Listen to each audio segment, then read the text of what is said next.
So guys, I'm back again. Hope kila mtu ako salama.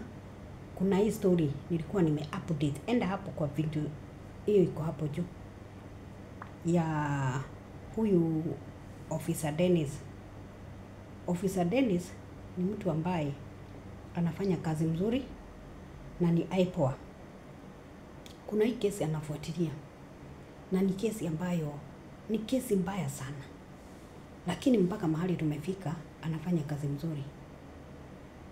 My last video hapo nilikuwa nimeelezea kuhusu huyu OCPD Regina. Bado hawajaweza kumfikia. Na kama unataka kwenda na mimi, rudi kwa hiyo video iko hapo. Utasikia hiyo story. Hapo ndipo story ya huyo Regina imefika. Lakini wako kwa process. Nitaileta wakiwa video mahali watakuwa wamefika, nitamletea guys.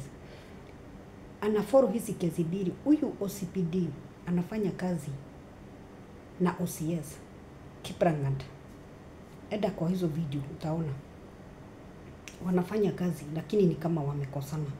But you remember the first video I said Dennis ako in a mission. Ako in a mission na ako na watu wake. Wanajaribu kuchunguza waone hizi kazi vile zinafanyika. But for today, guys, mama wenzangu, wasichana wetu, vijana wetu, madugu zetu, tuko kwa taabani.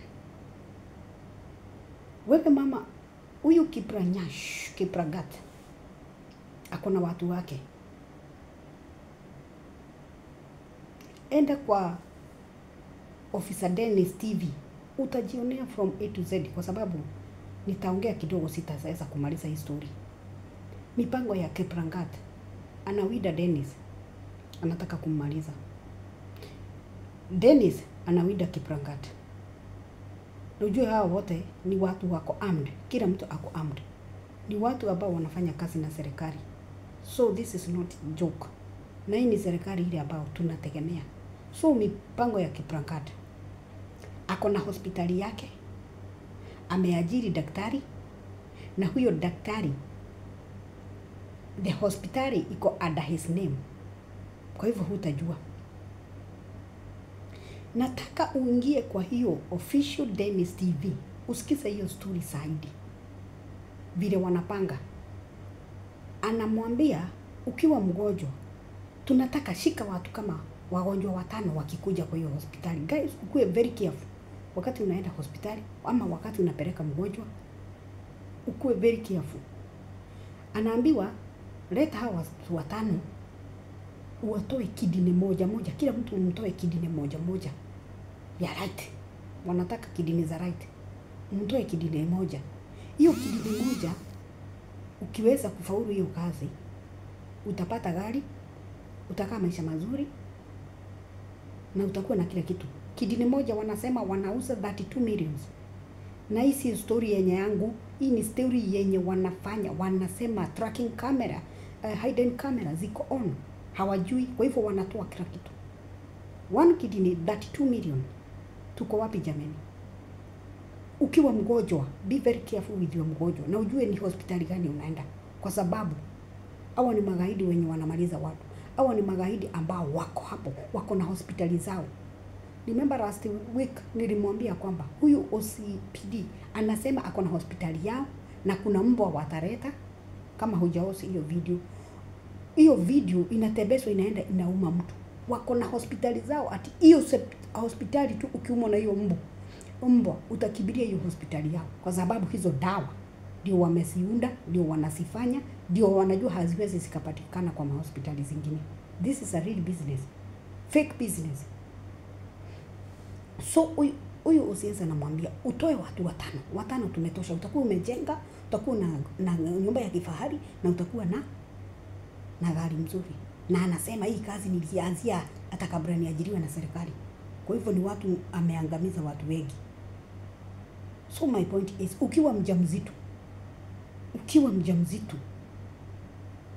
mahali unaenda hospitali, walai be very careful. Utazaa na mtoto utaambiwa amekufa. It's so sad story. Ukipeleka mgonjwa unasikia ako na kidney failure. Unasikia ako na kidney na itatolewa. Sio vile tulikuwa tunaenda zamani ati tunaacha mgonjwa huko analala. Atatolewa huko.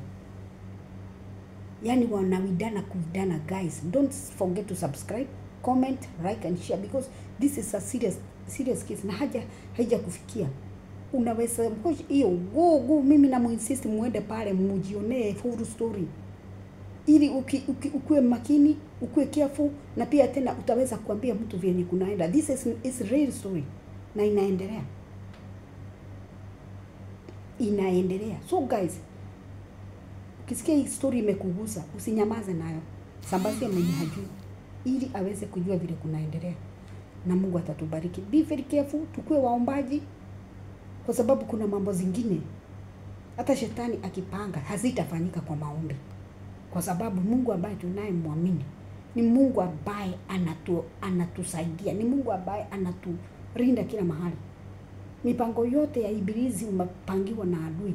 Ukiomba, ukikubali Mungu, ukimwamini, anaigeuza inakuwa baraka. So guys, don't forget to like, share and comment. I love you to all.